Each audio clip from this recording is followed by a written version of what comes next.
الله وبركاته. الحمد لله رب العالمين. الحمد لله الفتاح العليم الذي أرشد من اصطفاه من عباده للتعلم والتعليم وجعل العلم سبب النجاة والفوز بالزلفى عند الملك العظيم. والصلاة والسلام على من أرسله الله هادا إلى الصراط المستقيم وعلى آله وصحبه الفائزين بصحبته واتباعه بالخلود في دار البقاء والنعيم. Alhamdulillah, di malam hari ini kita bisa kembali melanjutkan kajian syarah kita bersama kitab Fiqh Syarah karangan Syekh Said Ramadan Al-Buti.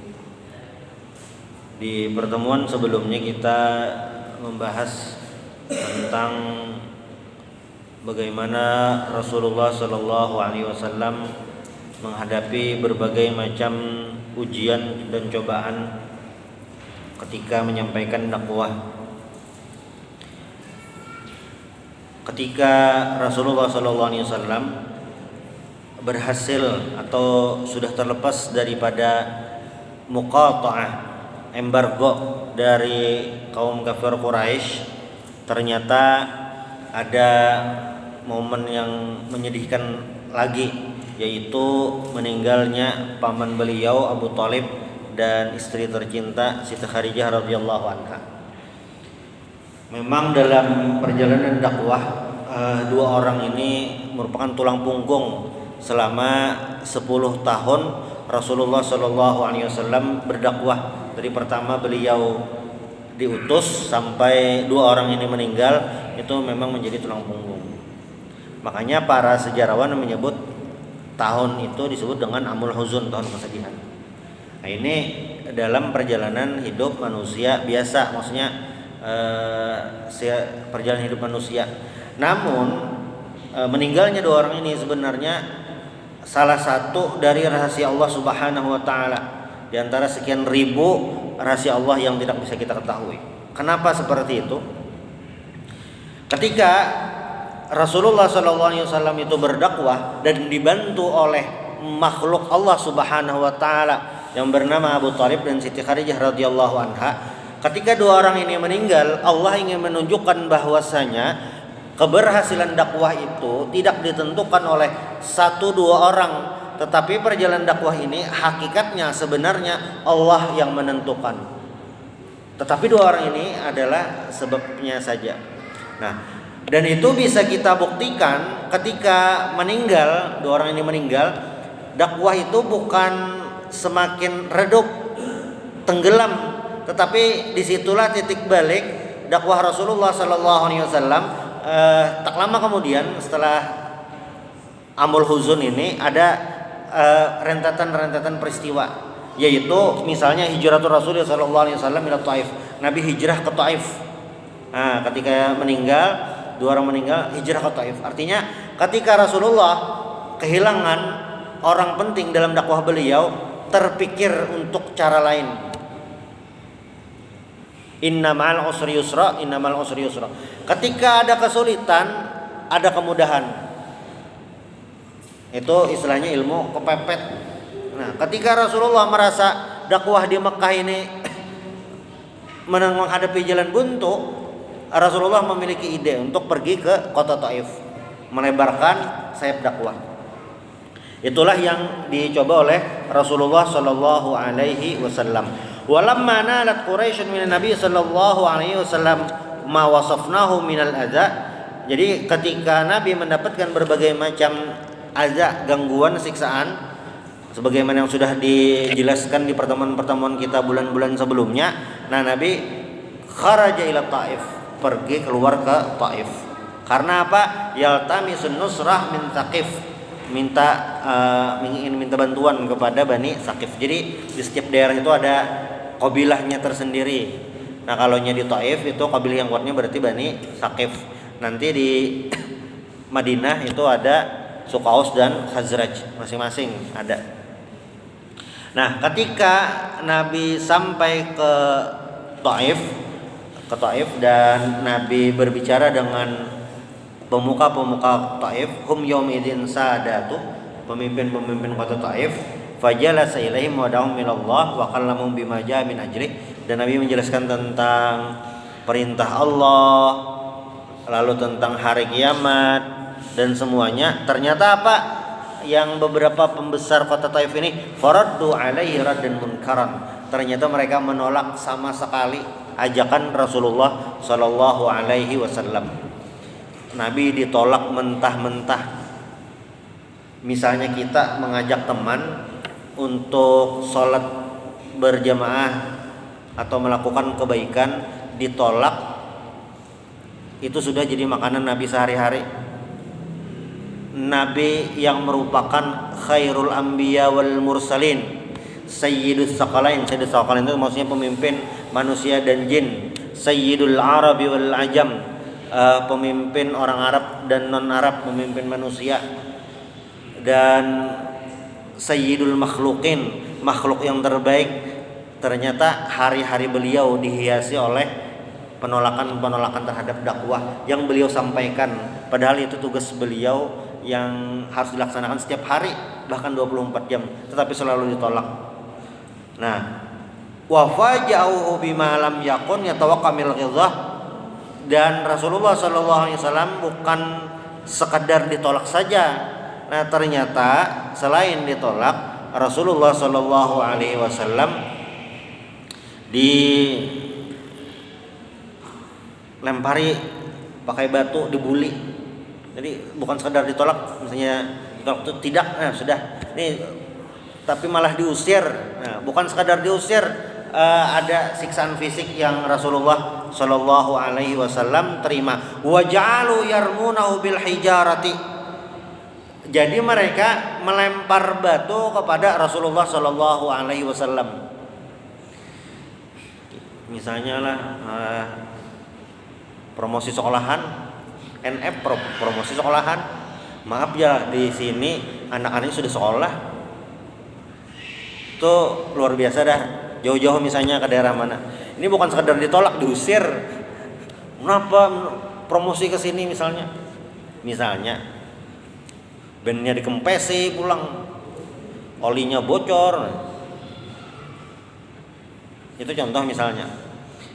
Nah, Rasulullah itu ketika dakwah kan cuma mengajak. Ini bukan macam-macam, bukan apa-apa, cuma mengajak untuk menyembah Allah Subhanahu wa taala. Tapi ternyata apa? Ya tadi dicaci, dibully, ya sampai dilempar pakai batu. Yarmunahu bil hijarah, sampai batu. Hatta anna rijlai Rasulillah sallallahu alaihi wasallam natadbiyan. Wa Zaid bin Harithah yaqihi bi nafsihi. Hatta laqad syujja fi ra'sihi 'iddata syujjat. Jadi sampai dua kaki Rasulullah itu luka karena lemparan batu. Jadi lemparan batu ini memang dilempar, memang dilempar karena luka. Jadi Nabi itu luka juga, luka Nabi. Nabi itu buntalan kah? Kada. Nabi luka juga sama kayak kita, darahnya merah sama. Sehingga Zaid bin Harithah yang menemani Rasulullah itu menjaga Nabi dengan segenap jiwa raga itu juga kena. Di sini sebutkan luka di kepala Zaid bin Harithah ini ada beberapa macam luka. Ada macam luka. Bukan hanya Nabi, Zaid bin Harithah juga kena luka. Memang luka, keluar darah. Hatta wasala Rasulullah sallallahu alaihi wasallam ila bustan li Utbah bin Rabi'ah. Nah, sampai Nabi menjauh daripada kota Taif sampai di kebun milik Utbah bin Rabi'ah. Utbah bin Rabi'ah ini salah satu pembesar Quraisy, musuh Islam di kota Mekah. Sampai di kebunnya situ dan istirahat Nabi. Istirahat di sana. Apa nih, berlindung dan istirahat. Nah, ila dhilli syajarati inab, berteduh di bawah pohon anggur. Lalu fajalasa fihi wa bana Rabi'ah yang durani ilaih, dan dua orang anak Rabi'ah ini melihat Rasulullah sallallahu alaihi wasallam. Wah, ada Nabi Muhammad nih ya, berteduh di bawah pohon. Nah, saat sudah tenang, Nabi istilahnya sudah tidak terlalu letih, sudah selesai, sudah tenang, lalu Nabi berdoa, Allahumma ilaika ashku dhafa quwwati.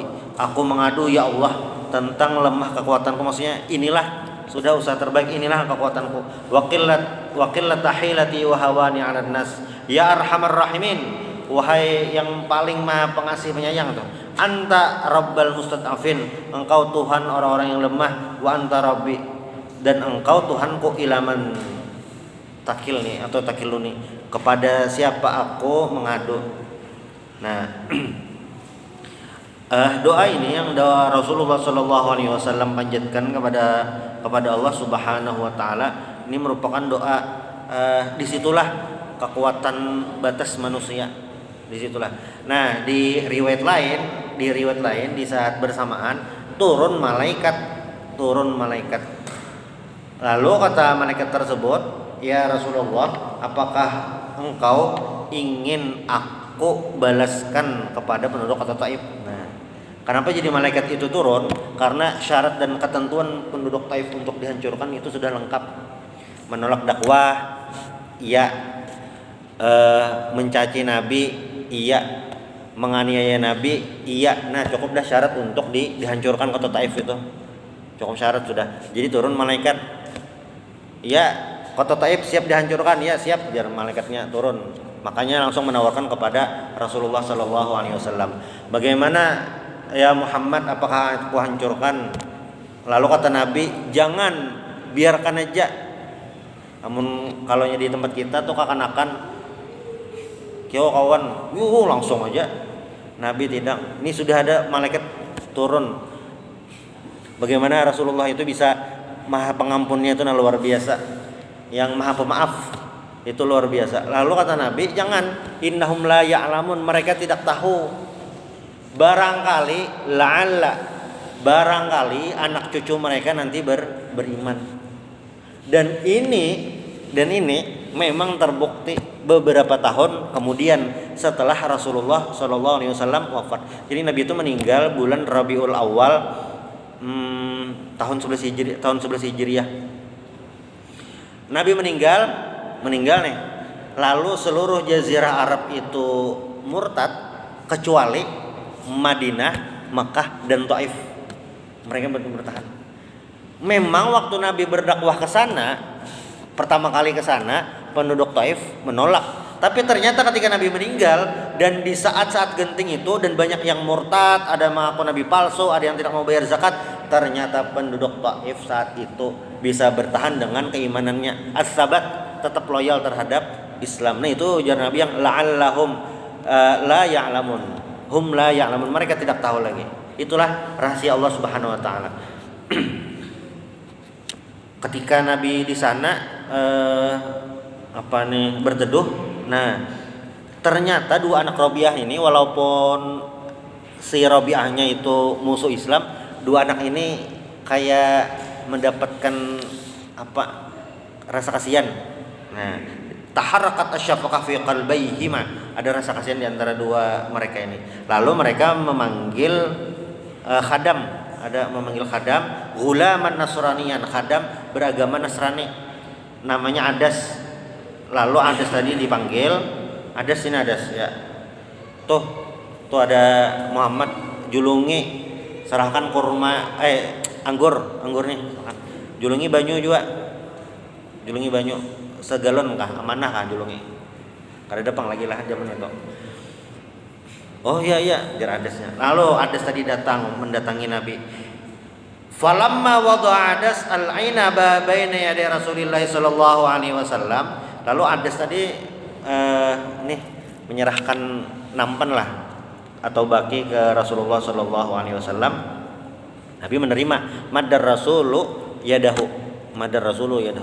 Ini salah satu dalil tentang bilanya dibari terima aja. Itu dalil dasarnya. Nah, ini beda lagi kalau untuk waspada.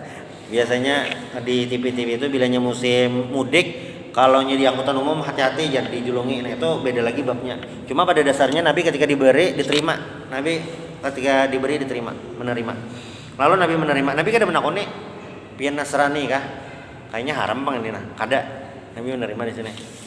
Karena jelas kan anggurnya tuh jelas. Lain minuman cap anggur lain. Ini jelas anggurnya. Lalu ujar Nabi, bismillah tsumma akala.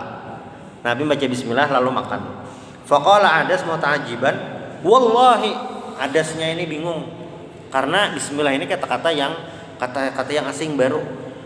Inna hadzal kalama ma yaqulu ahlu hadzal bilad.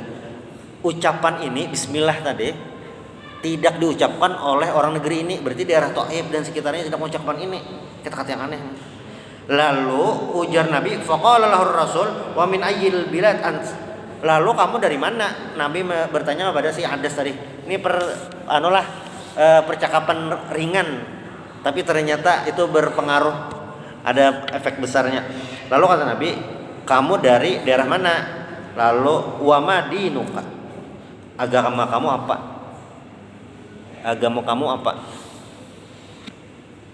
Lalu kata Adas tadi, Nasrani. Saya Nasrani dan saya dari bilad Nenawa, Qaryah bin Musul. Musul itu daerah Irak. Saya di daerah Nenawa. Lalu Nabi langsung menjawab. Faqala Rasulullah sallallahu alaihi wasallam, min qaryatir rajulis salih Yunus bin Matta. Faqala Adas, wa ma yudrika ma Yunus bin Matta? Hah? Dan Nabi, Nenawa yang kampung orang soleh, ada orang solehnya di sana, namanya Yunus bin Matta. Lalu Adas semakin bingung, dari mana engkau mengetahui Yunus bin Matta? Lalu kata Nabi, zalika akhi, itu saudaraku, sama-sama Nabi. Kana nabiyan, dia Nabi dan saya juga Nabi. Fa aqabba Adas ala Rasulillah sallallahu alaihi wasallam yuqabbilu ra'sah, dan Adas ini langsung kayak tunduk mencium kepala Nabi. Jadi Bapak Ibu sekalian, kalau di Arab itu simbol menghormati, simbol kayak rasa syukur itu mencium kepala, terutama dahi. Nah kalau di Banjar mungkin di Indonesia lah, orang nggak ada tahu juga, cuma di Banjar lain itu simbolnya. Kita mencium dahi orang kayak apa ini? Nah kalau di Arab itu simbol penghormatan luar biasa, mencium kepala. Mungkin ada sebagian kita yang sudah terpengaruh pada masalah, cuma itu masalah budaya lah, masalah budaya. Ya kalau kita tuh kayak sembah sujud lah, mungkin mencium kaki lah, mungkin itulah mirip-miripannya, cuma agak sulit membandingkannya. Jadi ini memang di Arab seperti itu, yang menghormati luar biasa, nah itu mencium dahi. Namun mencium di bibir itu lain pulang, itu beda. Nah lalu si Adas tadi mencium kepala Nabi dan dua tangan Nabi dan dua kaki Nabi, lengkap nih menciumnya lah. Cuma kalau kita filmkan itu luar biasa bang, mencium dahi, dua tangan, dua kaki, luar biasa. Nah lalu kata Ibnu Ishaq, ini salah satu sejarawan, Nabi ini langsung pulang dari Taif karena tidak membawa hasil apapun, yang diajak tidak bisa atau apa, tidak ada pulang, jadi pulang. Dan Nabi pulangnya sembunyi-sembunyi, pulangnya itu sembunyi-sembunyi. Nah karena kalau ketahuan penduduk Mekah itu akan bermasalah. Nah dan sepulang juga dari Mekah, dari Taif tadi, hatta idza kana bi nakhlatin qama min jawfil laili yusalli. Jadi di perjalanan pulang, ini riwayat dari Ibnu Ishaq, salah satu sejarawan, di perjalanan pulang di tengah malam Nabi sholat tengah malam Nabi sholat di jalan. Waktu itu jelas tidak ada masjid di pinggir jalan, kan masjid belum didirikan lagi di mana-mana. Nabi sholat di tengah pinggir jalan lah, sholat malam ini. Famarra bihi an-nafaru minal jinni alladzi dzakarallahu tabaraka wa taala. Saat itu lewat jin, rombongan jin. Ini bisa jadi kejadian di kita, bisa jadi karena Nabi kejadiannya itu tengah malam sholat malam biasa, lewat jin. Fastama'u lahu falamma faragha min salatihi wallau ila qaumihim mundirin qad amanu wa ajabu ila ma sami'u. Dan rombongan jin tadi mendengarkan Al-Quran. Pas selesai sholat, Nabi ajak berdakwah, Nabi berikan peringatan neraka macam-macam. Qad amanu, dan mereka beriman dan menerima ajakan dari Rasulullah Shallallahu Alaihi Wasallam. Itu Jangan bingung pian sembahyang di rumah sorangan, sembahyang tahajud. Tanya waladhdallin, aminnya pina banyak. Nah, kada usah bingung. Cuma imbah salam kada usah dilihat di belakang. Kalau ini kada usah. Cuma bisa karena ini kejadian Nabi seperti itu. Nih di Taif Nabi ditolak mentah-mentah. Pulang dari sana yang menerima dakwah siapa? Jin yang menerima jin. Jadi ya tidak kosong sama sekali lah. Yang bukan tangan kosong lah Nabi pulang. Ada lah, walaupun dari makhluk dimensi lain. Penting ya berhasil lah. Walaupun manusia gagal, jin berhasil. Nah itu dakwah. Kalau kita kayaknya levelnya belum bang. Dakwah di manusia gagal, nah kada usah mencari ke alam jin, nggak ada. Manusia lain aja dicari itu. Ini untuk Nabi khusus. Nah, waqad qassallahu khabarahum alaihi sallallahu alaihi wasallam fi qoulihi wa yusarafna ilaika nafaran minal jinni yastami'una al-Qur'an wa yujirkum min adzabin alim. Ini di surah Al-Ahqaf. Lalu di surah Jin juga diceritakan qul uhiya ilayya annahu istama'a nafarun minal jin. Jadi awal jin itu masuk Islam karena mendengarkan Al-Qur'an. Artinya Al-Qur'an ini memang mukjizat, bukan hanya sekedar untuk manusia, dan jin pun ketika mendengarkan Al-Quran ini sesuatu yang luar biasa. Ini kan awal jin masuk Islam karena mendengarkan Al-Quran. Nabi pulang bersama Zaid bin Harithah yuridu dukhula Makkah. Faqala lahu Zaid, "Kaifa tadkhulu alaihim ya Rasulullah wa hum akhrajuk?" Bagaimana engkau ya Rasulullah masuk ke kota Makkah sedangkan engkau dikeluarkan? Nah, lalu kata Nabi, ini diriwayatkan oleh Ibnu Hisham dan Ibnu Sa'ad. Kata Nabi, "Ya Zaid, innallaha ja'ilun lima tara farajan wa makhraja wa innallaha nasiru dinihi wa madharu nabiyhi." Tenang aja wahai Zaid, Allah Ta'ala ini akan memberikan jalan keluar, Allah Ta'ala akan memberikan pertolongan. Itu keyakinan Rasulullah Shallallahu Alaihi Wasallam. Ada keyakinan. Zaid ini ragu-ragu bagaimana kota Mekah ini masuk, bagaimana bahayanya, bagaimana. Tenang ujar Nabi, Allah nanti akan menolong. Jalannya bagaimana? Nah ternyata apa? Summa arsala rajulan min Khuza'ah ila Mat'am bin Adi yukhbiruhu annahu dakhilu Makkah fi jiwarihi fastajaba Mut'im wa ada Rasulullah sallallahu alaihi wasallam ila Makkah. Jadi ketika Nabi mau masuk Makkah, ternyata ada salah satu dari Bani Khuza'ah datang kepada Mut'im bin Adi minta perlindungan. Jadi dalam sistem di Makkah waktu itu, kalau ada orang lain, ini misalnya musuh kah atau orang luar daerah, ketika orang setempat, orang lokal itu memberikan perlindungan, dia di bawah pengawasanku, maka itu aman, tidak boleh diganggu. Kayak penjamin, tidak boleh diganggu. Nabi waktu itu masuk kota Mekah melalui Mut'im bin Adi ini. Jadi terjamin Nabi bahasanya tidak boleh diapa-apakan. Nah, yang Nabi terima di kota Taif ini itu merupakan pelajaran bagi kita. Jadi banyak momen-momen yang Nabi ini ikuti aku. Nah, misalnya kayak apa? Kayak sholat. Shollu kama ra'aitumuni usolli.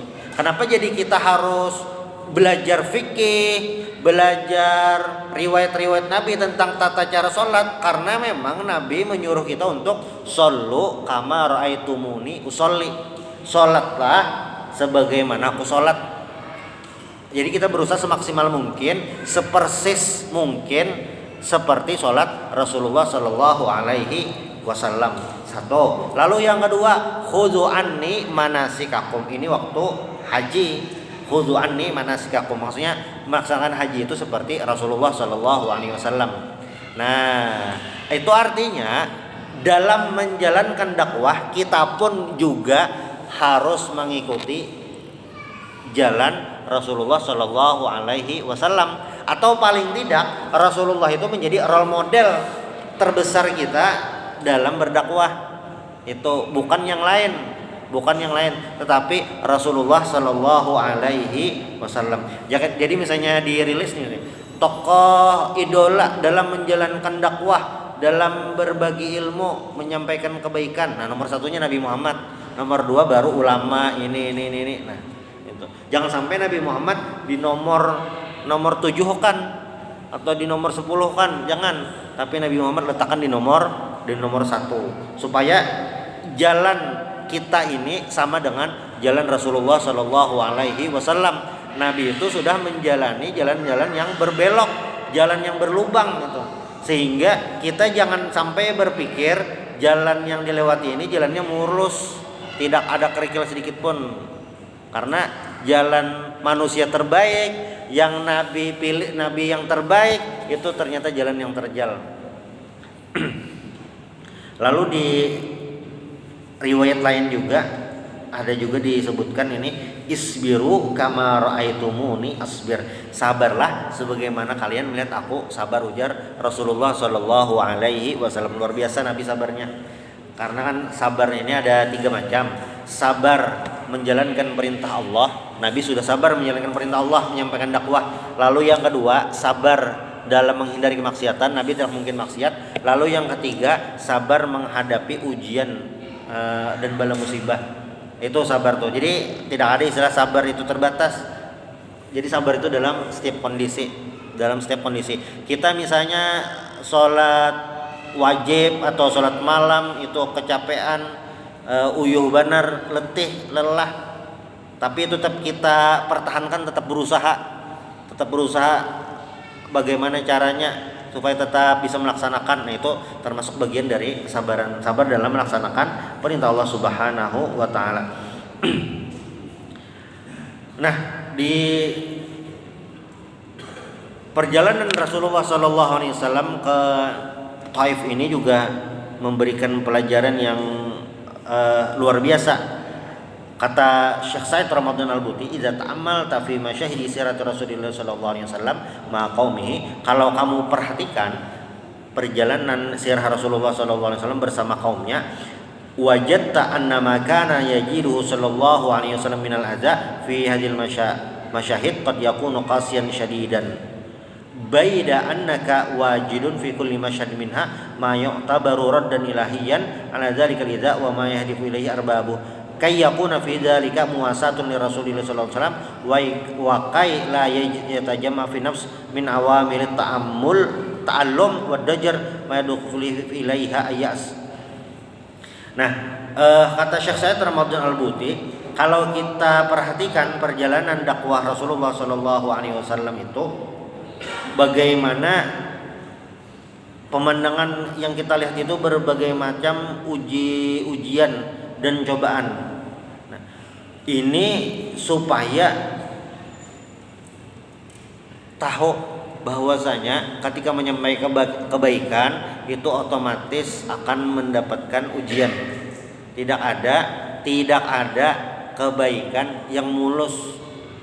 Tidak mungkin kebaikan itu bisa berjalan mulus tanpa tantangan, tidak mungkin. Apalagi kebaikannya itu kita sebarkan ke masyarakat luas, itu akan semakin berat tantangannya. Nah, lalu juga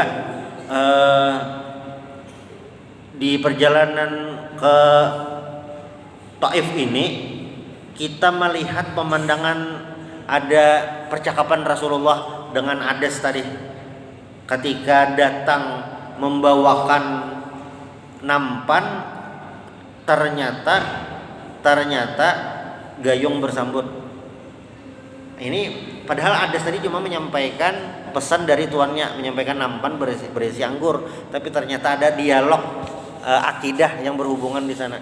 Ada hal sederhana, cuma menyampaikan nampan aja anggur, ternyata di situ ada percakapan yang mendalam. Ini merupakan memanfaatkan momen juga. Bisa jadi kita pas di parkiran mobil ada percakapan misalnya dengan jamaah lain yang tidak kita kenal, ternyata itu jadi jalan dakwah. Jadi ada kisah ini, kisah bujuran di Malaysia. Mungkin tahu ada salah satu ulama Banjar, wah ini kitab sidin bahasa Arabnya bisa sudah ratusan, bisa seini nah karangan sidin yang bahasa Banjar. Cuma sidin jarang boleh kesini karena bini sidin yang nomor 2 lah, nomor 3 itu di Malaysia. Orang Banjar sih kongjang itu nah. Jadi banyak di Malaysia sidin. waktu di Malaysia sidin dakwah pengajian kayak ini, ternyata ada di antara murid sidin dasar murid kada umat pengajian nggak ada, mau nyusunakan sandal aja, mau nyusunakan sandal apa ngarannya nih di masjid, lo masjid mana kah di daerah Malaysia ngomongin nyusunakan masjid sandal, iya sandal disusun dibalik. Sudah ternyata ada salah satu orang kaya lah di situ donatur melihat ini pasti orang baik nih nyusukan sandal, kada mungkin orang kurang gawian, kada mungkin, atau yang kada mungkin pasti ini ada. Pas ditanya kan, dek kamu murid siapa? Ulun murid Ustadz Patur. Ulun murid Ustadz Nurdin Marbu. Siapa sih Din? Ditunjukkan. Nah setelah terjadi percakapan ya donatur tadi menyumbang tanah dan lahan kepada Ustadz Nurdin Marbu. Gara-garanya apa? Menyusun sandal aja. Nyusun sandal. Jadi pondok Sidin itu ada di Bogor, Ciampea. Bilanya kita dari kereta Bogor tuh terakhir ke Baranang Siang naik angkot lagi sekali lagi arah ke Ciampea. Jadi Ciampea itu sebelum Ciampea dulu baru Liuliang. Di Liuliang tuh ada juga pesantren tahfiz Mpun Kiai Maksum. Nah itu sebelumnya ada Nyepara IPB, Institut Pertanian Bogor. Nah sekitar situ ada pesantren Azen karena itu pesantren milik Ustadz Nurdin Marbo, tanahnya sumbangan orang Malaysia. Nggak salah tadi gara-gara sandal tadi. Nah ini salah satu hal yang sederhana tadi percakapan Rasulullah dengan adas bisa jadi itu jalan dakwah yang luar biasa. Nah kita juga harus mencontoh itu. Ada hal-hal yang sederhana ketika kita lakukan itu bisa berefek yang luar biasa. Itu dari ulun. Subhanallah bihamdik asyhadu an la ilaha illa anta astaghfiruka wa atubu ilaik. Assalamualaikum warahmatullahi wabarakatuh.